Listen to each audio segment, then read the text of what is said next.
Let's learn banking and finance through Manu and Vinu. In this video, it's about 5 C's of credit analysis. Let's get started. Hey Vinu, you seem engrossed in something. What's up? Hi Manu, I'm actually trying to wrap my head around the basics of credit analysis.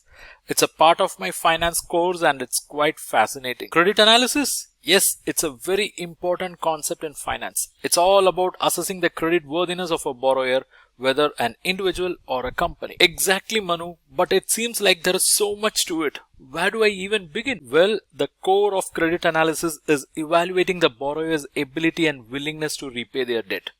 You look at their financial history, current income, existing debts, and other factors to determine their credit worthiness. So it's like a financial checkup for the borrowers? Yes, you could say that.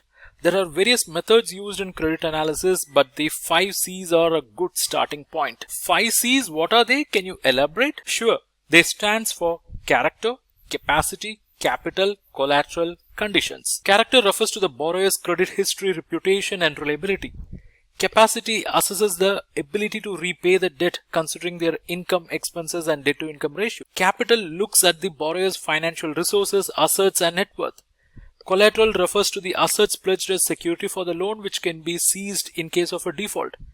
And conditions takes into account the economic environment, industry trends, and purpose of the loan. Wow, that's comprehensive. It makes sense why lenders need to be thorough in their analysis. Absolutely, proper credit analysis will help the lender to make informed decisions and mitigate risk. It is very important for maintaining the stability of the financial system. That's quite enlightening, and I have a better understanding now. Thank you so much, Manu.